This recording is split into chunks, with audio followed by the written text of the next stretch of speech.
মদিনার ছোট্ট ছোট্ট বাচ্চাগুলো আমার নবীকে বলেছিল, ইয়া রাসূলুল্লাহ, মক্কার লোকদের মতো অত্যাচার করবো না, লিডারদের মতো আমাদের লিডাররা অত্যাচার করবে না, মেয়েদের মতো আমাদের মেয়েরা অত্যাচার করবে না। আমরা ছোট্ট মানুষ ঘোষণা দিলাম, ইয়া রাসূলুল্লাহ, আপনাকে কেউ হত্যা করতে আসলে, মারতে আসলে আপনার ডানে বামে পিছনে দেখে আমরা আপনাকে হেফাজত করব, রক্ত দেব, জীবন দেব। এখান থেকে শিক্ষা নিতে পারি, আমরাও মেয়াদ করি না, আমরাও প্ল্যান করি না, আমরাও প্রতিজ্ঞা নেই না। আমার নবীর ইজ্জত সম্মানের দিকে যদি কেউ আঘাত করে, এই নবীর ইজ্জত সম্মানকে রক্ষা করার জন্য আমরাও জীবনটা দিয়ে দেব। কথা বল না, ঠিক কিনা? আলহামদুলিল্লাহ নাহমাদুহু ওয়া নাস্তাঈনুহু ওয়া নাস্তাগফিরুহু ওয়া নু'মিনু বিহি ওয়া নাতাওয়াক্কালু আলাইহি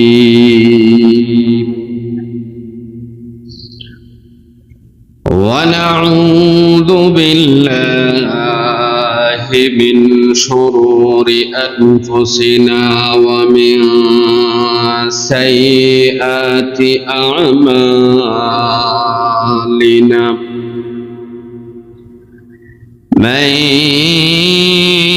ইয়াহদিল্লাহু ফালা মুযিল্লা লাহু ওয়া মান ইউদ্লিলহু ফালা হাদিয়া লাহু ونشهد أن لا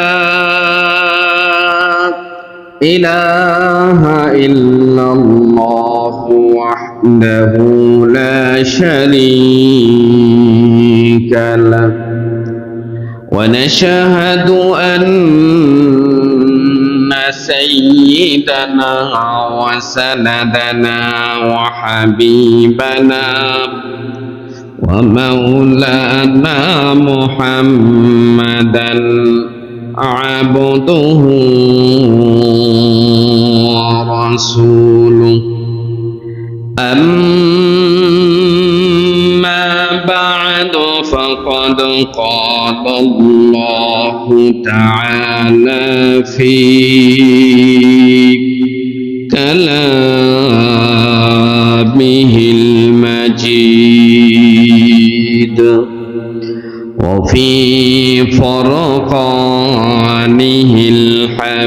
الحميد أعوذ بالله من الشيطان الرجيم بسم الله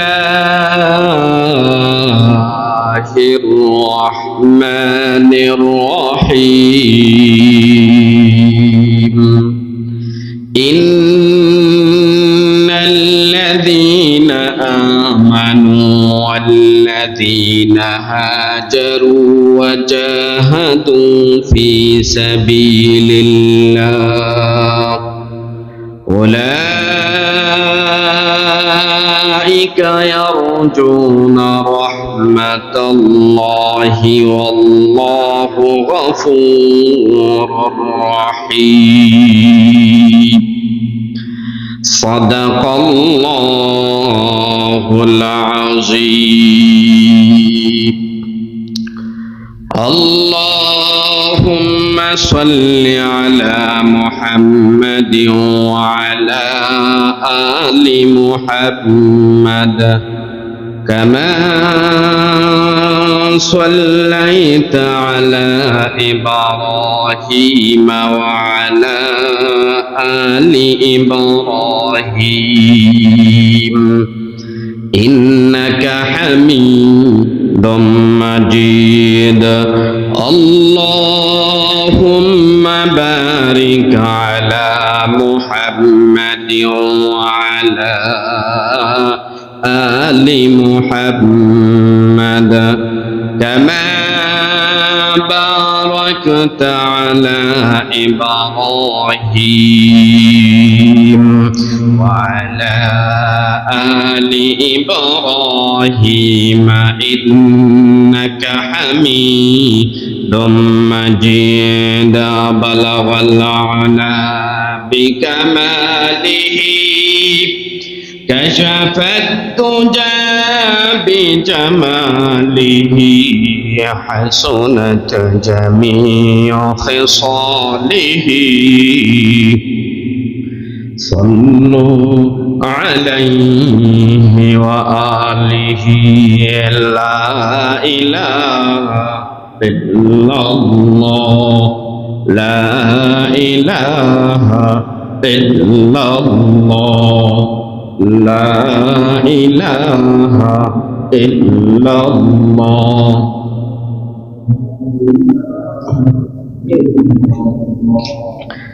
لا إله إلا الله لا إله إلا الله محمد رسول الله صلى الله عليه وسلم محترم মুআজ্জাজ মুসল্লিয়ান কিরাম আল্লাহ সুবহানাহু ওয়া তাআলার দরবারে নত শিরে সুজুদ অসংখ্য অগণিত শুকরিয়া আদায় করছি যিনি শাহানশাহে আযম সম্রাটের সম্রাট রাজাধিরাজ যিনি বিশাল বিস্তীর্ণ আসমান আর বিশাল বিস্তীর্ণ জমিনের মালিক যে আল্লাহ সুবহানাহু ওয়া তাআলা আপনার আমার মতো গুনাহগারদেরকে সমাজের বিভিন্ন প্রান্ত থেকে যাচাই বাছাই করে রহমতের হাতছানি দিয়ে আল্লাহর ঘর মসজিদে তেনার মহান হুকুম আদায় করার লক্ষ্যে আগে আগে আসার বসার তৌফিক যে রব যেই মালিক আমাদেরকে দিয়েছেন আসুন সকলেই মিলে সেই রবের দরবারে সেই প্রতিপালকের দরবারে অন্তরন্তস্থল থেকে হৃদয়ের গহীন থেকে মনের মণিকোঠা থেকে কৃতজ্ঞতা প্রকাশ করছি তিনার শেখানো ভাষায় আমরা সকলেই পড়ছি আলহামদুলিল্লাহ। মুহতারাম হাজিরিন, গত জুমায় রাসূল করিম সাল্লাল্লাহু আলাইহি ওয়াসাল্লামের মেরাজ নিয়ে আলোচনা করেছিলাম। আজকে রাসূল করিম সাল্লাল্লাহু আলাইহি ওয়াসাল্লামের বয়স যখন 53 বছর, নবুয়তের 13তম বছর, যখন রাসূল করিম সাল্লাল্লাহু আলাইহি ওয়াসাল্লাম এই বয়সে এই সময়ে উপনীত হয়। ভালো করে বুঝবেন, নবীর বয়স 53 বছর, নবুয়তের 13 বছর, 40 বছর বয়সে নবুয়ত পেয়েছেন, অর্থাৎ কোরআন নাযিল হয়েছে। এখন কোরআন নাযিলের সময় হয়েছে 13 বছর, আর আগে 40, 13 আর 40 53 বছর। নবীজির বয়স 53 বছর হয়েছে। এই পর্যন্ত মক্কার কাফের মুশরিকগুলো নবী মুহাম্মদ সাল্লাল্লাহু আলাইহি ওয়াসাল্লামের উপর অত্যাচার আর জুলুম নির্যাতনের স্টিম রোলার তো চালিয়েছেই, পাশাপাশি তিনার যারা সহচর ছিল, তিনার যারা কম্পিনিয়ন ছিল, সাথী ছিল, সাহাবা ছিল, যিনারা নতুন ইসলামে দীক্ষিত হয়েছে, তাদের উপরও বিভিন্নভাবে জুলুম আর নির্যাতনের এমন কোনো কৌশল বাকি ছিল না যা মুসলমানদের উপর প্রয়োগ করা হয়নি।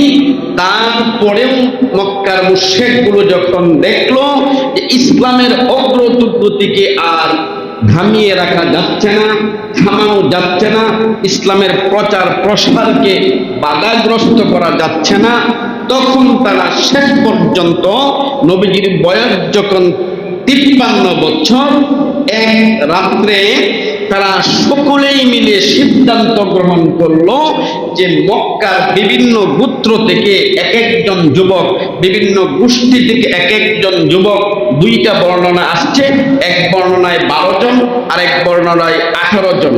এই 18 জন যুবক বিভিন্ন গোত্র থেকে একত্রিত করে মুহাম্মদ সাল্লাল্লাহু আলাইহি ওয়াসাল্লামের বাড়ির চতুর্পাশে ঘেরাও করে ফেললো, উদ্দেশ্য আমার নবীকে হত্যা করে ফেলবে। বলেন না? তাদের সকল কলা কৌশল শেষ করার পরে শেষ সিদ্ধান্ত নবীকে হত্যা করে ফেলবে। তখন নবী মুহাম্মদ সাল্লাল্লাহু আলাইহি ওয়াসাল্লাম তিনার হুজরার মধ্যে শুয়ে আছেন, আর মক্কার কাফের মুশরিকদের নওজওয়ানগুলো তাদের এক একজনের হাতে এক একটা ধারালো অস্ত্র তরবারি নিয়ে আমার নবী মুহাম্মদ সাল্লাল্লাহু আলাইহি ওয়াসাল্লামের হুজরার চতুর্পাশে ঘেরাও দিয়ে তারা দাঁড়িয়ে রইল। রাত্র যখন একটু গভীর হবে, আমার নবীর উপর তারা আক্রমণ করে নবীকে শহীদ করে দিবে, ইসলামের অগ্রযাত্রাকে তারা বন্ধ করে দেবে, মাটির সাথে ধূলিসাৎ করে দেবে। কিন্তু আল্লাহ পাক রব্বুল আলামিন বলেন, ওয়ামাকারু ওয়ামাকারাল্লাহ ওয়াল্লাহু খায়রুল মাকিরিন। মুসলমান, আমার আপনার ব্যাপারে যদি কেউ ষড়যন্ত্র করে আর আল্লাহ পাক রব্বুল আলামিন যদি আমাকে হেফাজত করে, দুনিয়ার সমস্ত মানুষ ষড়যন্ত্র করে আমার আর আপনার কিছুই করতে পারবে না। আল্লাহ পাক রব্বুল আলামিন নবীকে জানিয়ে দিলেন, ও আমার মাহবুব, ও আমার হাবিব, আপনাকে হত্যা করার জন্য চতুর্পাশে যুবকরা তরবারি নিয়ে দাঁড়িয়ে। নবী মুহাম্মদ সাল্লাল্লাহু আলাইহি ওয়াসাল্লাম এর 6 মাস আগে হযরত আবু বকর রাদিয়াল্লাহু তাআলা আনহুকে বলছিলেন, আবু বকর, আল্লাহর হুকুমে তোমাকে নিয়ে আমি মক্কা থেকে মদিনায় হিজরত করব। যে রাত্রে নবীকে আক্রমণ করার জন্য সকলেই দাঁড়িয়ে আছে, এই রাত্রের কয় মাস আগে? 6 মাস আগে। কাকে বলছিল? হযরত আবু বকর রাদিয়াল্লাহু তাআলা আনহুকে বলছিলেন। এতটুকু কথা মনে রাখবেন, সামনে আবু বকর রাদিয়াল্লাহু তাআলা আনহুর কথা আসবে যে, আবু বকর, আল্লাহর হুকুমে তোমাকে নিয়ে মক্কা থেকে আমি মদিনায় হিজরত করব। নবী আমার ঘরের ভিতরে হযরত আলীকে ডাক দিয়া বলছেন, আলী, আজকে রাত্রে আল্লাহ পাক রব্বুল আলামিনের পক্ষ থেকে সিদ্ধান্ত আসছে আমি মদিনায় হিজরত করব। তবে মক্কার অনেক মানুষের আমানতগুলো আমার মধ্যে, আমার কাছে গচ্ছিত আছে। আমার আপনার নবীকে আল আমিন বলে উপাধি দিয়েছিল মক্কার মুশরিকরা। মুসলমানরাও আল আমিন ডাকতো, মুশরিকরাও আল আমিন ডাকতো। আল আমিন মানে হচ্ছে বিশ্বাসী। 1400 বছর আগে আমার নবী এমন বিশ্বাসী হিসেবে পরিচিত ছিলেন, এখনো পর্যন্ত এমন লোক আসে নাই, কিয়ামতের আগ পর্যন্ত আর আসবে না। বিশ্বাসী, এমন বিশ্বাসী যে মক্কার মুসলমানরাও আমার নবীর কাছে মূল্যবান জিনিসগুলো আমানত রাখতো এবং কাফের মুশরিকরাও আমার নবীকে বিশ্বাস করে তাদের মূল্যবান জিনিসগুলো আমানত রাখতো। সুবহানাল্লাহ। আমার নবী হযরত আলীকে ডাক দিয়ে বলেন, আলী, মক্কার অনেক লোকগুলো আমার কাছে বিভিন্ন জিনিস আমানত রেখেছে, আমি চলে যাব, তুমি এখানে থাকো। সকাল বেলায় আমার কাছে যে জিনিসগুলো আমানত রেখেছে তাদের আমানতগুলো মানুষের কাছে পৌঁছে দিও। নবী আমার বের হয়ে চলে যাবেন, কিন্তু হযরত আলী ঘরের মধ্যে আছেন। হযরত আলী ডাক দিয়ে বলছেন, ইয়া রাসূলুল্লাহ, আমি আপনার কাছ থেকে একটু অনুমতি চাই। নবী আমার বলেন, কি অনুমতি? বলে, আপনি যে খাটের মধ্যে শুইতেন আমি এই কাঠের মধ্যে শুইব। 2 নাম্বার, আপনি যে কাপড়টা শরীরের মধ্যে দিতেন এই কাপড়টা মাথা থেকে পা পর্যন্ত দিয়ে আমি শুয়ে থাকব। আমার নবী বলেন, আচ্ছা ঠিক আছে, তুমি শুয়ে থাকো। এর ভিতরে নবী মুহাম্মদ সাল্লাল্লাহু আলাইহি ওয়াসাল্লাম বের হয়ে চলে গেলেন। হযরত আলী রাদিয়াল্লাহু তাআলা আনহু নবীর হুজরার মধ্যে, নবীর বিছানায়, নবীর চাদর মাথা থেকে পা পর্যন্ত দিয়ে শুয়ে আছেন।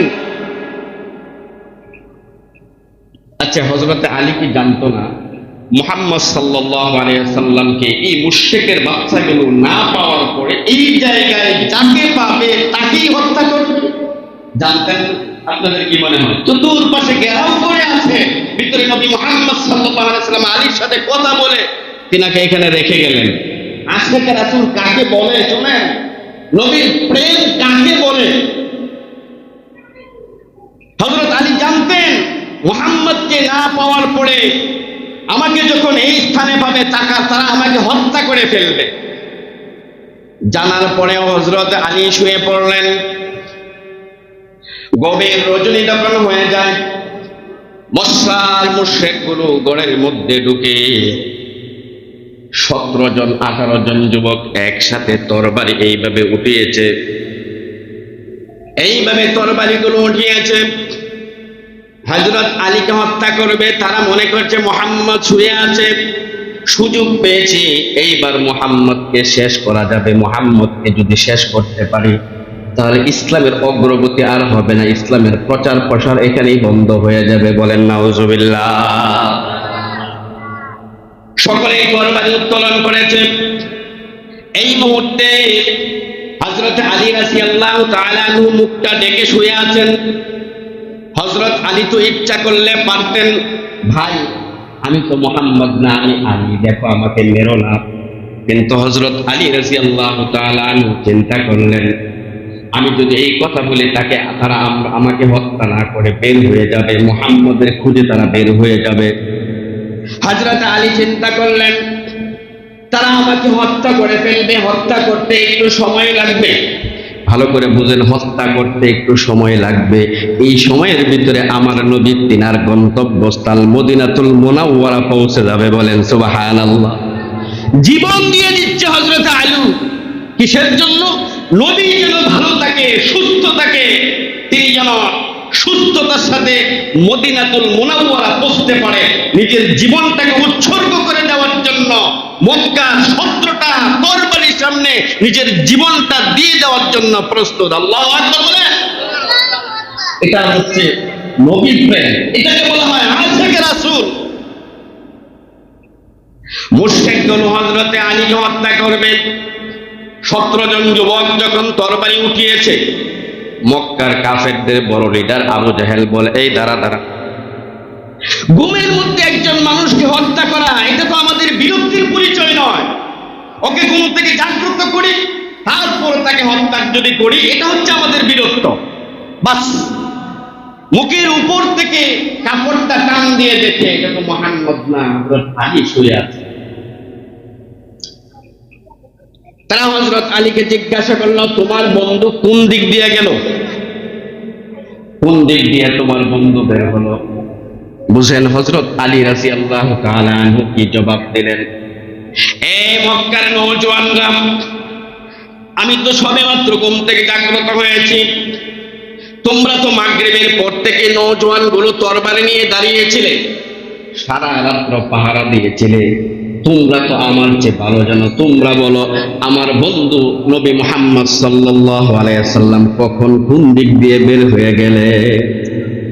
নবী মুহাম্মদ সাল্লাল্লাহু আলাইহি ওয়াসাল্লাম রাতের বেলা এই মুশরিকদের নওজোয়ানদের তরবারি এইভাবে ধরে রাখছে, কিন্তু আল্লাহর নবী বের হয়ে তাদের সামনে দিয়ে চলে গেলেন। কিভাবে গেলেন এই কথা যদি বলি আজকে হিজরতের আলোচনা করব, সামনে যেতে পারবো না। বাস কিভাবে গেলেন মনে রাখবেন, আল্লাহ সুবহানাহু ওয়া তাআলার কুদরতে তাদের সামনে দিয়ে চলে গেলেন। কোথায় গেলেন? এই যে হযরত আবু বকর রাদিয়াল্লাহু তাআলা আনহুকে আজকে থেকে 6 মাস আগে একটা কথা বলেছিলেন, আবু বকর আল্লাহর হুকুমে তোমাকে নিয়ে মক্কা থেকে মদিনায় হিজরত করব। কতদিন আগে বলছিলেন? বুঝেন 6 মাস। বারবার কেন বলছি? 6 মাস আগে শুধু এতটুকু বলছিলেন। আল্লাহ নবী আস্তে আস্তে করে হযরতে আবু বকর রাদিয়াল্লাহু তাআলা আনহুর ঘরের মধ্যে চলে যায়। যাওয়ার পরে এইভাবে করাঘাত করে, একবার করাঘাত করেছে আর বলেছে, আবু বকর। এই কথা নবী বলার সঙ্গে সঙ্গে আবু বকর রাদিয়াল্লাহু তাআলা আনহু তিনার হুজরাখানা থেকে জবাব দিল, লাব্বাইকা ওয়া সা'দাইকা ইয়া রাসূলুল্লাহ। এই জবাব দিচ্ছে, আবু বকর উঠে আসছে, দরজা খুলছে। দরজা খোলার পরে নবীর সাথে বের হয়ে সামনের দিকে রওনা দিয়েছে। আমার নবী আবার জিজ্ঞাসা করছে, আবু বকর তুমি কি আজকে রাতে ঘুমাও নাই? হযরতে আবু বকর ডাক দিয়ে বলছেন, ইয়া রাসূলুল্লাহ, আজকে থেকে 6 মাস আগে আপনি বলছিলেন আমাকে নিয়ে আল্লাহর হুকুমে হিজরত করবেন। ইয়া রাসূলুল্লাহ, আজকে 6টা মাস হয়েছে। মুসলমান আশিকে রাসূল কাকে বলে? নবীর প্রেম কাকে বলে? ইয়া রাসূলুল্লাহ, আজকে থেকে 6 মাস হয়ে গেল, আমি এখনো পর্যন্ত একটা রাত্র ঘুমাই নাই, কারণ জানি না কোন দিন রাত্রে আপনি আমার দরজার মধ্যে এসে করাঘাত করেন। হয়তোবা আমি ঘুমিয়ে যাইতে পারি, আপনি করাঘাত করবেন, আমি জাগ্রত হব না। ইয়া রাসূলুল্লাহ, আপনার কষ্ট হবে, আপনি কষ্ট পাবেন, এই জন্য আজকে থেকে 6 মাস হয় আমি আবু বকরের পিঠটা ওই বিছানার মধ্যে কোনদিন লাগাই নাই। সুবহানাল্লাহ। চিন্তা করছেন? নবী প্রেম কাকে বলে? যাই হোক, মুসলমান ইমানদার বলছে আমার নবীর বয়স 53 বছর। আবার নবী মুহাম্মদ সাল্লাল্লাহু আলাইহি ওয়াসাল্লাম হযরত আবু বকরকে নিয়ে মক্কা থেকে মদিনার দিকে রওনা হলেন। কিন্তু আমার নবীর মন চাচ্ছিল না মক্কা ছেড়ে মদিনায় যাইতে, কারণ এই মক্কার মধ্যে রয়েছে আল্লাহর ঘর, যেখানে তিনি ইবাদত করতেন, যেখানে আল্লাহ পাক রব্বুল আলামিনের অনেক রহমত, অনেক বরকত নাযিল করেন। নবী আমার নিজের মাতৃভূমি ছেড়ে মদিনার দিকে রওনা হয়েছেন, সাথে আবু বকর। হাদিসের মধ্যে আসছে নবী আমার বলছিলেন, বারবার মক্কার দিকে তাকাচ্ছিলেন আর বলছিলেন, লাউলা আন্না কওমি আখরাজুনি মা সাকানতু গায়রাকি। হে মক্কা, তুমি আমার কত প্রিয়, এখানে খানায় কাবা উপস্থিত মক্কার লোকগুলো যদি আমার উপর অত্যাচার আর জুলুম করত, কখনো তোমাকে ছেড়ে আমি মদিনায় যেতাম না। চোখের পানি ফেলে ফেলে তিনি মক্কা ছেড়ে মদিনায় যাচ্ছেন। এটা তো তিনার জন্মস্থান, এখানে তো তিনার মা বাবা সকলেই অবস্থান করেছিল, এখানেই তো তার বংশধর সবাই এই জায়গায়। এই মক্কার মুশরিকদের অত্যাচারে নবী মুহাম্মদ সাল্লাল্লাহু আলাইহি ওয়াসাল্লাম আল্লাহর ঘর খানায় কাবা ছেড়ে তিনি মদিনার দিকে রওনা হয়েছেন। আর বারবার তিনি পিছনের দিকে তাকাচ্ছেন আর টপ টপ করে চোখের পানি পড়ছে। আমার কথা হচ্ছে, হযরত আবু বকরকে নিয়ে রওনা হয়েছেন। কোথায় যাবে? মক্কা থেকে মদিনায় যাবে। সাথীকে হযরত আবু বকর রাদিয়াল্লাহু তাআলা আনহু। ওই দিক দিয়ে মক্কার কাফেরগুলো মুহাম্মদ সাল্লাল্লাহু আলাইহি ওয়াসাল্লামকে শহীদ করতে না পেরে তারা পুরস্কারের ঘোষণা করে দিল, মুহাম্মদ আমাদের হাত থেকে ছুটে গেছে, তোমরা যেখানেই পাও সেখান থেকেই সন্ধান আমাদের কাছে দিয়ে যাও এবং তাকে ধরে আমাদের কাছে যেই নিয়ে আসতে পারবে তাকে বড় একটা পুরস্কার দেওয়া হবে। বলেন না নাউজুবিল্লাহ। এই কথা শোনার সঙ্গে সঙ্গে মক্কার প্রত্যেকটা লোক পুরস্কারের আশায় মুহাম্মদ সাল্লাল্লাহু আলাইহি ওয়াসাল্লামকে পূজার জন্য বের হয়ে গেল। নাউজুবিল্লাহ বলে নবী আমার সাথী আবু বকরকে নিয়ে রওনা হয়েছেন। মাঝখানে অনেক ঘটনা হয়েছে, শুধুমাত্র একটি ঘটনা বলি। যারা পুরস্কারের লোভে মুহাম্মদকে খোঁজার জন্য বের হয়েছিল, এমন 2-3 জন কাফের মুশরিক মুহাম্মদকেও চিনত না, আবু বকরকেও চিনত না, হুজুকে বাঙালির মতো বের হয়ে গেছিল। ইতিহাসের মধ্যে আসছে তারা রাস্তার মধ্যে আবু বকরকে জিজ্ঞাসা করে, ভাই তোমার সাথে ওই ব্যক্তিটা কে? হযরত আবু বকর জবাব দিয়েছিল, ভাই আমার সাথে যে এই ব্যক্তিটা, হাযার রাজুল ইহদিনিস সাবিল, এই ব্যক্তি হচ্ছে পথ প্রদর্শক। ওরা মনে করেছিল মক্কার কণ্টকাকীর্ণময় এই স্থান, উঁচু উঁচু টিলা, মরুভূমি, পাহাড় পর্বত, এই দিক দিয়ে যেতে হয়, মনে হয় লোকটা রাস্তা চিনে না, এই হিসেবে তার পথ প্রদর্শক হিসেবে এই লোকটাকে নিয়েছে। এটাই মক্কার মুশরিকগুলো মনে করেছে। কিন্তু হযরত আবু বকর তিনি বলেছিলেন অন্য পথ প্রদর্শক হিসাবে, তিনি বলেছিলেন হাযার রাজুল ইয়াহদিনিস সাবিল ইলাল জান্নাহ, তিনি তো আমার জান্নাতের পথ প্রদর্শককারী। বলেন না সুবহানাল্লাহ। নবী মুহাম্মদ সাল্লাল্লাহু আলাইহি ওয়াসাল্লাম সাথী আবু বকরকে নিয়ে মক্কা থেকে মদিনার দিকে রওনা হলেন। হযরত আবু বকর পাশে পাশে যাচ্ছেন, একবার ডানে যায়, একবার বামে যায়, একবার পিছনে যায়, একবার সামনে যায়। আমার নবী ডাক দিয়া বলছেন, আবু বকর ঘটনা কি? তুমি আমার সফর সঙ্গী, আমার সাথে মদিনায় যাচ্ছ, একবার সামনে যাও, একবার পিছনে যাও, একবার ডানে যাও, একবার বামে যাও, ঘটনা কি? হযরত আবু বকর ডাক দিয়া বলছেন, ইয়া রাসূলুল্লাহ, আমি যখন পিছনে যাই মনে হচ্ছে যেন সামনে থেকে কেউ এসে আপনার উপর আক্রমণ করবে। এটা যখন আমার মনে হয়ে যায় রাসূলুল্লাহ, আমি সামনে দৌড় দিয়ে যাই।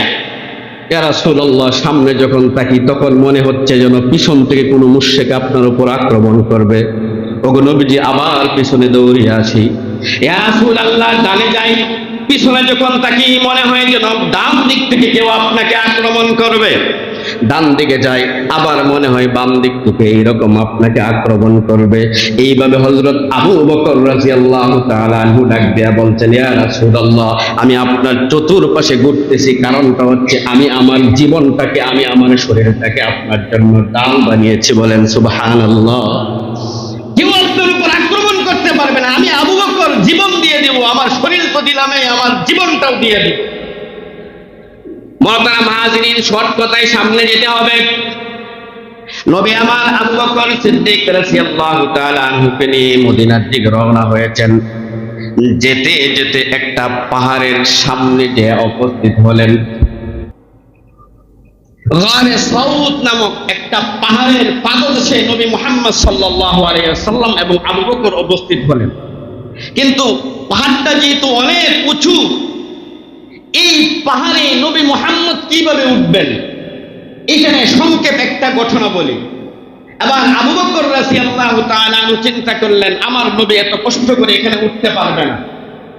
হযরত আবু বকর আমার নবীর সামনে, এই দেখেন, দুই গা মাথা এইভাবে সামনে রেখে করে দিলেন। সুবহানাল্লাহ। গাঁটটা নিচু করে দিলেন, ডাক দিয়া বলছেন, ইয়া রাসূলুল্লাহ, আপনি এই পাহাড়ের উপরে চূড়ায় উঠতে পারবেন না, আপনার কষ্ট হবে। আমি আমার দুইটা কাঁধ নিচু করে দিলাম, এখানে বসেন। আমি আমার পুরা শরীরটাকে আপনার জন্য বাহন বানিয়েছি। আমার মুসলমান ভাইরা, নবী আমার আবু বকর রাদিয়াল্লাহু তাআলা আনহুর কাঁধের মধ্যে উঠলেন। নবী মুহাম্মদ সাল্লাল্লাহু আলাইহি ওয়াসাল্লামকে নিয়ে আবু বকর গারে সাউদ নামক পাহাড়ের ওই চূড়ার মধ্যে উঠলেন। একটা গুহার মধ্যে প্রবেশ করলেন। বলেন সুবহানাল্লাহ। গুহা, হেরা গুহা, যে আপনারা নাম শুনেন নাই, হেরা গুহা। গুহার মধ্যে আবু বকর আমার নবীকে নিয়ে প্রবেশ করলেন। বাস, মোটামুটি সেই। এবার হেরা গুহার মধ্যে যখন নবীকে নিয়ে প্রবেশ করলেন, আপনারা সকলেই এরপরে ইতিহাস অনেক শুনেছেন যে একটা মাকড়সা দিয়ে আল্লাহ পাক রব্বুল আলামিন, হাদিসটা খুবই দুর্বল, তারপরেও বর্ণনা সূত্রে বলছি, আল্লাহ পাক রব্বুল আলামিন এই মাকড়সা দিয়ে একটা জাল বানিয়ে দিলেন আমার নবী মুহাম্মদ সাল্লাল্লাহু আলাইহি ওয়াসাল্লামকে হেফাজত করার জন্য। সুবহানাল্লাহ বলেন। এই যে গুহার ভিতরে ঢুকেছে, সামনেতে গর্তের একটা মুখ রয়েছে, মুখটাকে মাকড়সা জাল দিয়ে ঢেকে দিলেন। আচ্ছা, আপনারা একটু বলেন তো দেখি, সবানটা করে, এই গুহার ভিতরে কয়জন লোক আছে? দুইজন এমন লোক আছে, যে দুইজন লোকের ব্যাপারে শর্টকাটে যদি বলি, এই পৃথিবীর মধ্যে সৃষ্ট জীবের মধ্যে সবচেয়ে শ্রেষ্ঠতম সৃষ্ট জীব হচ্ছে মানব জাতি। এই মানব জাতির মধ্যে সবচেয়ে শ্রেষ্ঠতম জীব হচ্ছে ইমানদারগণ। ইমানদারদের মধ্যে সবচেয়ে শ্রেষ্ঠতম জীব বা ব্যক্তি মানুষ হচ্ছে নবীগণ। এই নবীগণের মধ্যে সেরা মানুষ হচ্ছে মুহাম্মদ সাল্লাল্লাহু আলাইহি ওয়াসাল্লামের পরে এই পৃথিবীর মধ্যে সবচেয়ে সেরা মানুষ হচ্ছে আবু বকর। বলেন সুবহানাল্লাহ। এই দুইজন ব্যক্তি হেরা গুহার মধ্যে আছে। আমার আল্লাহ ইচ্ছা করলে পাথর দিয়ে মুখটা ঢেকে তাদেরকে রক্ষা করতে পারতেন কি পারতেন না? কিন্তু কিভাবে করছেন? মাকড়সার জাল দিয়ে দুইজন ব্যক্তিকে, শ্রেষ্ঠ মানুষকে আল্লাহ পাক হেফাজত করছেন। কি বুঝিয়েছেন? আল্লাহ পাক বুঝিয়েছেন, দেখো আমি আল্লাহ পাক রব্বুল আলামিন এমন ক্ষমতাধর, এমন শক্তিশালী, যে বিশাল বড় এক নেতাকে একটা ল্যাংড়া মশা দিয়ে আমি ইচ্ছা করলে মারতে পারি। ঘটনা ঠিক কিনা? আবার আমি আল্লাহ ইচ্ছা করলে নমরুদের মতো বিশাল অগ্নিকুণ্ড থেকে আমি আমার বন্ধুকে ইব্রাহিম খলিলকে আমি আল্লাহ বাঁচাতে পারি।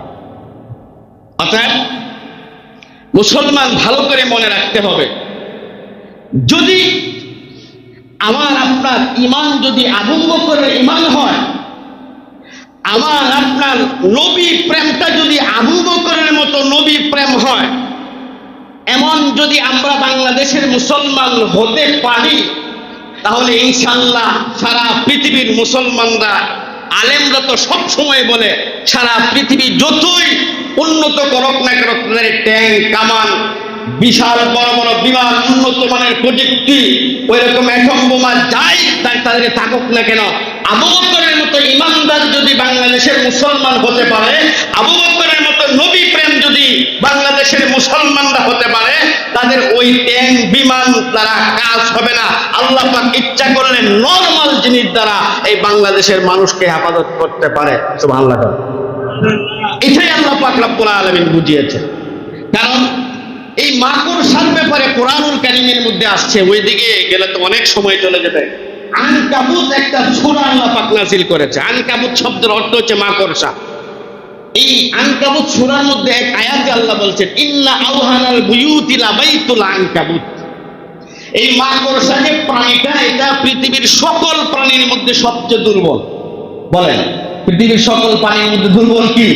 মাকড়সা। আমার কথা না আল্লাহর কথা? বলেন, আল্লাহর কথা। এই দুর্বল প্রাণীরা দুইজন শ্রেষ্ঠ ব্যক্তিকে এই গুহার মধ্যে বাঁচিয়েছেন। কে? বলেন, জোরে বলেন, কে? আল্লাহ তাআলা বাঁচিয়েছেন। এবার আসুন, নবী মুহাম্মদ সাল্লাল্লাহু আলাইহি ওয়াসাল্লাম গুহার ভিতরে, হঠাৎ করে নবী উপরের দিকে লক্ষ্য করলেন। আবু বকর উপরের দিকে তাকালেন, তাকিয়ে দেখলেন মক্কার মুশরিকগুলো নবীকে খুঁজতে খুঁজতে এই পাহাড়ের গর্তের গুহার মুখের মধ্যে ঢুকে গেছে। হযরত আবু বকর একটু চিন্তিত। নবী আমার ডাক দিয়ে বলছেন, আবু বকর কেন চিন্তা করছো? হযরত আবু বকর ডাক দিয়ে বলছেন, ইয়া রাসূলুল্লাহ, আপনি মাথা উত্তোলন করুন, দেখেন মুশরিকগুলোর পা গুলো দেখা যাচ্ছে, মনে হয় আপনার উপর আক্রমণ করবে, এই জন্য আমার ভয় লাগছে। আমার নবী ডাক দিয়ে বলছেন, আবু বকর, এই গর্তের মধ্যে তুমি কি মনে করছো তুমি আর আমি? না, এখানে আরেকজন আছে। তিনি কে? জোরে বলেন, কে? আল্লাহ পাক রব্বুল আলামিন কুরআনুল কারীমের আয়াত নাযিল করে ঘোষণা করে দিয়েছেন, ইযহুমা ফিল গারি ইয়াকুলু লিসাহিবিহি ওয়ালা তাহজান ইন্নাল্লাহা মা'ানা। ইযহুমা ফিল গার, তারা দুজন যখন এই গর্তের মধ্যে ছিল, ইয়াকুলু লিসাহিবিহি, একজন আরেকজনকে বলল, একজন আরেকজনকে বলল। যে যাকে বলল, যে বলল তিনি হচ্ছে আমার নবী, আর যাকে বলল তিনি হচ্ছেন আবু বকর। কি বলল? ইন্নাল্লাহা মা'ানা ওয়ালা তাহজান, ভয় করো না, ইন্নাল্লাহা মা'ানা, আমাদের সাথে আছে। কে? বলেন, জোরে বলেন। আপনারা রাগ করছেন আমার সাথে? কি বাবা, দুইজন বলল আল্লাহ, বাকিরা সব ঘুমাইতেছে। বলেন, আমার নবী হযরত আবু বকরকে বলছে, ভয় পেও না, আমাদের সাথে তৃতীয় আরেকজন আছে। জবানটা খুলে বলেন, তিনি কে? কি তো হয়েছে? আপনার একটু কথা বললে তো আমার কথা বলতে সুবিধা হয়। আবু বকরকে আল্লাহ নবী বলছেন, ইয ইয়াকুলু লিসাহিবিহি, তার সাহেবকে, তার সাহাবীকে বলছেন। এই আয়াতের মধ্যে স্পষ্টভাবে আল্লাহ পাক রব্বুল আলামিন হযরত আবু বকরকে সাহাবী হিসেবে ঘোষণা করেছেন। সুবহানাল্লাহ। ইয ইয়াকুলু লিসাহিবিহি, নবী তার সাহাবীকে বললেন, লা তাহজান ইন্নাল্লাহা মা'ানা, ভয় পেও না, আমাদের সাথে আছে আল্লাহ। বলেন সুবহানাল্লাহ। এবার এখানে একটা ছোট্ট কথা বলি। আমার আল্লাহ আবু বকরকে সাহাবী হিসেবে ঘোষণা করেছেন। এখন কথা হচ্ছে, যদি কেউ আবু বকরকে সাহাবী হিসাবে না মানে, স্বীকৃতি না দেয়, তাহলে তার ব্যাপারে ইসলাম কি বলে, মুহাদ্দিসিনে কেরাম কি বলেন, ফুকাহায়ে কেরাম কি বলেন? সব কথাই বলি। আপনারা শুনেছেন কাদিয়ানী, যারা আমার নবীকে শেষ নবী, কথা বলেন, শেষ নবী মানে না, এরা হচ্ছে কাদিয়ানী। এরা কুরআনুল কারীমের একটা আয়াতের দুইটা শব্দ, ওয়া খাতামান নাবিয়্যিন, আমার নবী যে শেষ নবী, এটা তারা মানে না। নাউযুবিল্লাহ। এই না মানার কারণে কাদিয়ানীরা মুসলমান না কাফের? সবাই বলেন, জোরে বলেন, কাফের।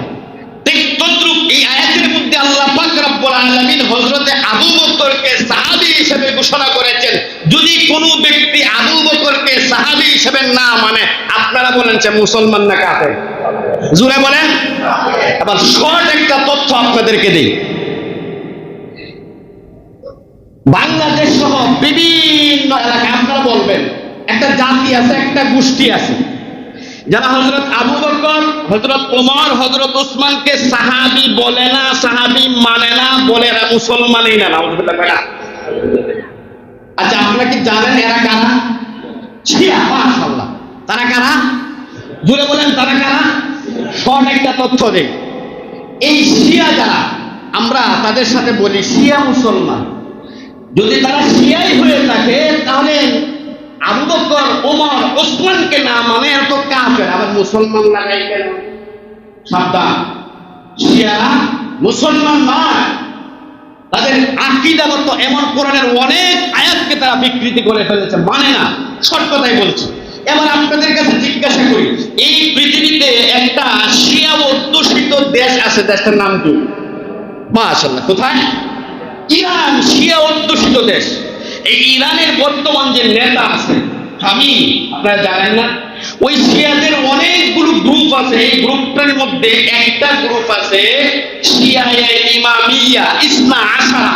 একেবারে শিয়াদের মধ্যে সবচেয়ে নিকৃষ্টতম গ্রুপটার নাম হচ্ছে ইসনা আশারা। এটা হচ্ছে খামিনির দলের গ্রুপ। আচ্ছা, তারা যদি এই খামিনির দলের নিকৃষ্টতম গ্রুপ হয়ে থাকে আর আমার নবীর সাহাবী আবু বকরকে যদি সাহাবী না বলে, যদি বলে ইমানদারই না, তারা মুসলমান না কাফের? জোরে বলেন। ওই তার অনেকগুলো লিখিত বই আছে, আপনারা আজকে গুগলে চার্জ দিলে পাবেন সাহাবাদের ব্যাপারে। ওই নেতা, ইরানের যে বর্তমান নেতা, তার যে খারাপ মন্তব্যগুলো এখন এই মুহূর্তে বললে আমি আজকের বিষয় শেষ করতে পারবো না। যেই কথা বলছিলাম, ওই শিয়ারা কাফের, মনে রাখবেন। আমি এই কথাটা কেন বললাম? আল্লাহর নবী এক হাদিসের মধ্যে বলেছেন যে এমন একটা ফিতনার যুগ আসবে, যেই যুগের মধ্যে সাহাবায়ে কেরামকে নিয়ে মানুষ বিরূপ মন্তব্য করবে। এই সময় মুসলমান আমার উম্মতেরা যারা আছো, তোমরা সাহাবায়ে কেরামের সম্মান ইজ্জত নিয়ে বেশি বেশি করে আলোচনা করবে, ওয়াজ করবে, কথা বলবে। আমার সাহাবীদের কি সুনাম ছিল, তাদের আমল নিয়ে, তাদের আখলাক নিয়ে, তাদের চরিত্র নিয়ে আলোচনা করবে। যদি আলোচনা না করো তাহলে তোমাদের উপর আল্লাহর লানত, ফেরেশতাদের লানত, সকল মাখলুকের লানত। আউযুবিল্লাহ বলেন। এই জন্য আলোচনা করলাম সাহাবায়ে কেরামের অনেক মর্যাদা। যাই হোক, যেই ব্যক্তি ওই ইরানের শিয়া হোক, বাংলাদেশের শিয়া হোক, ইরানের মুসলমান হোক, বাংলাদেশের মুসলমান হোক, এই আয়াত দ্বারা বোঝা যাচ্ছে কেউ যদি হযরত আবু বকরের মতো জলিল কদর সাহাবীকে সাহাবী না মানে এবং সাহাবায়ে কেরামের সমালোচনা করে, তাদেরকে আপনারা কি বলবেন? আপনারা বললেন সাবধান, সাহাবায়ে কেরামের ব্যাপারে সমালোচনা করা যাবে। আল্লাহর নবী তো হাদিসের মধ্যে বলেছেন, এই খুতবা যে প্রতিদিন আপনাদের সামনে পড়ি, আল্লাহ আল্লাহ ফি আসহাবি লা তাত্তাখিদুহুম গারাদাম মিন বাদি ফামান আহাব্বাহুম ফাবিহুব্বি আহাব্বাহুম ওমান আবগাদাহুম ফাবিবুগদি আবগাদাহুম ওয়া খায়রু উম্মতি কারনি থুম্মা আল্লাযীনা ইয়ালুনাহুম থুম্মা আল্লাযীনা ইয়ালুনাহুম ইলা আখিরিল হাদিস। যে আমার সাহাবায়ে কেরামের ব্যাপারে মন্তব্য করো না। আমার সাহাবায়ে কেরামকে নিয়ে মন্তব্য করা মানে আমাকে নিয়ে মন্তব্য করা। আমার সাহাবায়ে কেরামকে ভালোবাসা, আমাকে ভালোবাসা। সুবহানাল্লাহ। অতএব সাবধান, সাহাবায়ে কেরামকে নিয়ে কারো কটু কথা বলা যাবে না, মন্তব্য করা যাবে না। এটাই আহলে সুন্নাত ওয়াল জামাতের অভিমত। মুহতারাম হাজিরিন, আমি যেই কথা বলছিলাম, হযরতে আবু বকর হেরা গুহার মধ্যে আসে, ঢোকার পরে এবার হেরা গুহার মধ্যে ঢোকার পরে দেখেন বিভিন্ন ছিদ্র। শর্টে আমি চলে যাচ্ছি, 5 মিনিট সময় আছে। বিভিন্ন ছিদ্র। হযরত আবু বকরের মাথার পাগড়িটা খুললেন। দেখেন নবী প্রেম কাকে বলে। হযরত আবু বকর চিন্তা করলেন, এই যে গুহার ভিতরে ছোট ছোট ছিদ্রগুলো আছে, ছিদ্র দিয়ে বিষাক্ত কোনো কিছু আমার নবীকে দংশন করতে পারে, আমার নবী কষ্ট পাবে। এই জন্য নিচের পাগড়িটা খুলে ছিঁড়ে ছিঁড়ে প্রত্যেকটা গর্ত তিনি বন্ধ করে দিলেন। করতে করতে শেষ পর্যায়ে পাগড়ি শেষ, একটা গর্ত বন্ধ করা বাকি ছিল। কি করবেন? হযরত আবু বকর রাদিয়াল্লাহু তাআলা আনহু নিজের পাটা এই গর্তের মধ্যে রেখে দুইটা উরু এইভাবে করে রাখলেন আর বললেন, ইয়া রাসূলুল্লাহ, আমার উরু আপনার জন্য বালিশ, আপনি এখানে বিশ্রাম করেন। আমার নবী আবু বকরের উরুর মধ্যে শুয়ে আছেন। আর আবু বকর রাদিয়াল্লাহু তাআলা আনহু পৃথিবীর শ্রেষ্ঠ মহামানব, শ্রেষ্ঠ সৌন্দর্য নবী মুহাম্মদুর রাসূলুল্লাহ, যাকে জিন্দা কোরআন শরীফ বলা হয়, হেরা পর্বতের মধ্যে নবীর চেহারা মুবারকের মধ্যে তাকিয়েছিলেন। বলেন সুবহানাল্লাহ। বাস নবী আমার ঘুমাচ্ছেন। ওই যে একটা গর্ত বন্ধ করা বাকি ছিল, সর্প এসে কামড় দিয়ে দিল। হযরত আবু বকর রাদিয়াল্লাহু তাআলা আনহুর পায়ের মধ্যে একটা সাপ এসে কামড় দিল। বিষের যন্ত্রণা হযরত আবু বকর থর করে কাঁপতেছে। হযরত আবু বকর নবীকে জাগ্রত করে নাই, বারবার চোখ দিয়ে পানি পড়ে, আবার মুছে, আবার পড়ে, আবার মুছে। হঠাৎ করে এক ফোঁটা পানি নবীর শরীর মুবারকের মধ্যে পড়ে যায়। আমার নবী জাগ্রত হয়ে যায়, ডাক দিয়া বলছেন, আবু বকর তোমার চোখের মধ্যে পানি কেন? হযরত আবু বকর ডাক দিয়া বলছেন, ইয়া রাসূলুল্লাহ, ইয়া হাবিবাল্লাহ, আমি বুঝতে পেরেছিলাম কোন বিষাক্ত সাপ এটার ভিতরে আছে, এই জন্য গর্তগুলো পাকড়ি দিয়ে বন্ধ করেছিলাম। একটা গর্ত বাকি ছিল, এখানে আমি আমার পা রেখেছিলাম, ওই সর্পটা আমাকে কামড় দিয়েছে। ইয়া রাসূলুল্লাহ, আমি আপনাকে জাগ্রত করি নাই, কারণ আপনাকে ডাক দিলে আপনার কষ্ট হবে, কিন্তু আমার চোখের পানি মনের অজান্তে আপনার শরীরের মধ্যে পড়ে গেছে। ইয়া রাসূলুল্লাহ, দয়া করে আপনি আমাকে মাফ করে দেন। সুবহানাল্লাহ। কষ্ট পাবে নবী, বিষের যন্ত্রণা কাতরাচ্ছে, তারপরে নবীকে উঠাই না। কারণ কি দেখছে? পৃথিবীর শ্রেষ্ঠ মহামানবের ওই চেহারাটা হযরত আবু বকর দেখছে। সুবহানাল্লাহ কইবেন না? আরে হযরতে উমর একদিন হযরত আবু বকরকে বলতেছে, ভাই আবু বকর, তোমাকে একটা কথা বলি। বলেন। হযরত উমর বলতেছে, আবু বকর, আমি আমার সারা জীবন যত আমল করেছি সব আমল আমি তোমাকে দিয়ে দিব। সারা জীবনে সব আমল আমাকে দিয়ে দিবে। ও তো সারা জীবন আমার সাথে আমল নিয়ে পাল্টাপাল্টি করেছে, আমি বেশি করি না, ও বেশি করে, আজকে বলতে সারা জীবনের আমল দিয়ে দিবে। আবু বকর ডাক দিয়ে বলছেন, কারণটা কি বলো? আবু বকর, আমি উমরের সারা জিন্দেগীর আমল তোমাকে দিয়ে দিব, তুমি শুধুমাত্র হেরা পর্বতের মধ্যে নবীর চেহারা মুবারকের দিকে তাকিয়ে যে আমলটুকু তুমি অর্জন করেছো, এই 3 দিনের আমল আমাকে দিয়ে দাও, আমি সারা জীবনের আমল তোমাকে দিয়ে দিব। বলেন সুবহানাল্লাহ। কি আমাই করেছিলেন এই 3 দিন হেরা পর্বতে আমার নবীর চেহারা মুবারকের দিকে আবু বকর তাকিয়ে? এটা আর বর্ণনা করব না, সামনে চলে যাই। বিষাক্ত সাপে দংশন করেছেন। আল্লাহ নবী সাল্লাল্লাহু আলাইহি ওয়াসাল্লাম জাগ্রত হয়ে মুখের একটু লালা আবু বকর রাদিয়াল্লাহু তাআলা এই সাপের কাটা গর্তের মধ্যে লাগিয়ে দিলেন, সঙ্গে সঙ্গে আবু বকর ভালো হয়ে গেল। আমার নবী সাল্লাল্লাহু আলাইহি ওয়াসাল্লামের তুথু মুবারক ছিল পৃথিবীর শ্রেষ্ঠ অ্যান্টিবায়োটিক। জোরে বলুন সুবহানাল্লাহ। সাপের বিষ ভালো হয়ে গেছে। আবার নবী মুহাম্মদ সাল্লাল্লাহু আলাইহি ওয়াসাল্লামকে ভালো করে শুনেন, আবার শুনেন, আরেকটা ঘটনা শুনেন। ওই যে সাপে দংশন করেছে, নবী আবার সাপটাকে ডাক দিলেন, এইদিকে আসো, তুমি আবু বকরকে দংশন করলা কেন, কামড় দিলা কেন? সাপটা আবার ডাক দিয়ে বলছেন, ইয়া রাসূলুল্লাহ, আজকে থেকে 100 বছর আগে আমি একটা রাস্তা দিয়ে যাচ্ছিলাম, এক জায়গায় আলোচনা হচ্ছিল, এই আলোচনার মধ্যে আমি শুনেছিলাম 100 বছর পরে একজন নবী আসবে, যিনার নাম হচ্ছে মুহাম্মদ সাল্লাল্লাহু আলাইহি ওয়াসাল্লাম। এই নবী আবার এই হেরা গর্তের মধ্যে তিনি ঢুকবেন, এখানে বসবাস করবেন 3 দিন। আমি এটা শোনার পরে 100 বছর হয়েছে, আমি গর্তের আশপাশে আছি, আমি এখান থেকে কোথাও যাই না, এই ছিদ্রগুলো করেছি। যদি কোনো কারণে কোনো সময় ছিদ্রগুলো বন্ধ হয়ে যায়, একটা বন্ধ হয়ে গেলে আরেকটা দিয়ে আপনাকে দেখবে, সুবহানাল্লাহ, আরেকটা বন্ধ করে দিলে আরেকটা দিয়ে আপনাকে দেখবো। ইয়া রাসূলুল্লাহ, এইভাবে অনেকগুলো গর্ত করেছিলাম যারা আপনাকে দেখতে পারি, এই গর্তগুলো সে বন্ধ করার পরে একটা গর্ত বাকি রেখেছিল, এই গর্তের মধ্যে পা রেখেছে, কিন্তু আপনার প্রতি আমার যে প্রেম, আপনার প্রতি আমার যে টান, 100 বছর পর্যন্ত আপনাকে দেখার জন্য অপেক্ষা করতেছি, এই রাগে আপনার প্রেমের যন্ত্রণায় তাকে আমি দংশন করছি। সুবহানাল্লাহ।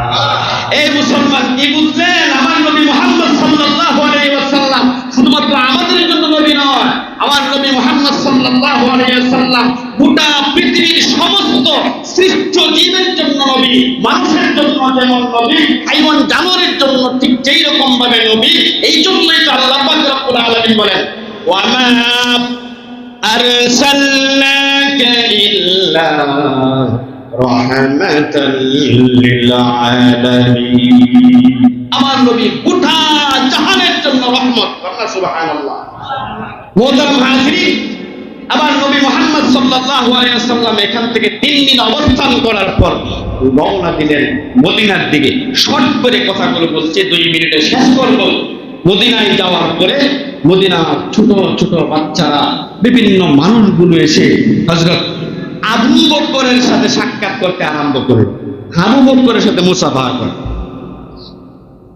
কারণ নবী মুহাম্মদ সাল্লাল্লাহু আলাইহি ওয়াসাল্লাম এবং আবু বকরের ক্যাটাগরি, চেহারা সবকিছু হুবহু মিল ছিল। সুবহানাল্লাহ। ইমাম গাজ্জালী রাহমাতুল্লাহি আলাইহি তিনি লিখেছেন যে একটা আয়নার মধ্যে আপনি বা আমি যদি এইভাবে তাকাই, দেখি আমার চেহারাটা আয়নাতে যেই রকম দেখা যাবে, আবু বকর রাদিয়াল্লাহু তাআলা আনহু নবীকে এমন ভাবে ফলো করত, এমন আশেক রাসূল ছিল যে নবীর চুলের মতো চুল, নবীর চেহারার মতো চেহারা, টুপির মতো টুপি, জুব্বার মতো জুব্বা, যেমন মনে হচ্ছে উনি আরেকজন নবী, এইরকম মনে হয়েছে। ইমাম গাজ্জালী রাহমাতুল্লাহ আলাইহি লিখেছেন। যাই হোক, এই জন্য মদিনায় যাওয়ার পরে সব মানুষ আবু বকরের সাথে সাক্ষাৎ করে, বুঝতে পারে না কে নবী কে আবু বকর। সব কথায় আবার চলে যায় আরেকটু জায়গা। আমার নবী মুহাম্মদ সাল্লাল্লাহু আলাইহি ওয়াসাল্লাম মদিনায় ঢুকেছেন। মদিনার ছোট্ট ছোট্ট বাচ্চাগুলো পড়তে আরম্ভ করলো, ইস্তেগফার করলো। বালাগাল্লাহু আলাইহি কামাতিহি কাশাফাত তুজাবি কামাতিহি হাসুনাত জামিউ ফিসালিহি সাল্লু আলাইহি ওয়া আলিহি। এই আরবিগুলো বলে বলে আমার নবী ইস্তেগফার করছে। আমার নবী দাঁড়িয়ে আছেন, কিন্তু নবীর মুখের মধ্যে হাসি নাই, টপ টপ করে চোখ থেকে পানি পড়ছে। আবার এই মদিনার ছোট্ট বাচ্চাদেরকে ডাকিয়ে বলছে, ও ছোট্ট ছোট্ট বালকেরা, তোমরা কি মক্কার ওই মানুষগুলোর মতো এই ব্যবহার করবা? মক্কার মুরব্বীরা তো আমার উপর অত্যাচার করেছে, লিডাররা আমার উপর অত্যাচার করেছে, মহিলাগুলো আমার উপর অত্যাচার করেছে, ছোট ছোট বাচ্চাগুলো আমার উপর অত্যাচার করেছে, আমার রাস্তা দিয়ে হাঁটার সময় কাটা বিছিয়ে দিয়েছে। এই মদিনার বাচ্চাগুলো তোমরাও কি আমার সাথে এমন করবা? মদিনার ছোট্ট ছোট্ট বাচ্চাগুলো ডাকতে বলতে, ইয়া রাসূলুল্লাহ, আমরা মক্কার মানুষের মতো নয়, আমরা মক্কার ছোট থেকে বড় পর্যন্ত আপনাকে হেফাজত করার জন্য প্রয়োজনে আমাদের জীবনটা দিয়ে দিব। বাচ্চাগুলো বলেছে হেফাজত করার জন্য জীবন দিয়ে দিব। ও মুসলমান, এই হচ্ছে রাসূল করিম সাল্লাল্লাহু আলাইহি ওয়াসাল্লামের মক্কা থেকে মদিনায় হিজরত করার সংক্ষিপ্ত ঘটনা। আজকের শেষ যেই কথাটা বলবো, মদিনার ছোট্ট ছোট্ট বাচ্চাগুলো আমার নবীকে বলেছিল, ইয়া রাসূলুল্লাহ, মক্কার লোকদের মতো অত্যাচার করবো না, লিডারদের মতো আমাদের লিডাররা অত্যাচার করবে না, মেয়েদের মতো আমাদের মেয়েরা অত্যাচার করবে না। আমরা ছোট্ট মানুষ ঘোষণা দিলাম, ইয়া রাসূলুল্লাহ, আপনাকে কেউ হত্যা করতে আসলে, মারতে আসলে, আপনার ডানে বামে পিছনে দেখে আমরা আপনাকে হেফাজত করব, রক্ত দেব, জীবন দেব। এখান থেকে শিক্ষা নিতে পারি, আমরাও মেয়াদ করি না, আমরাও প্ল্যান করি না, আমরাও প্রতিজ্ঞা নেই না। আমার নবীর ইজ্জত সম্মানের দিকে যদি কেউ আঘাত করে, এই নবীর ইজ্জত সম্মানকে রক্ষা করার জন্য আমরাও জীবনটা দিয়ে দেব। কথা বল না ঠিক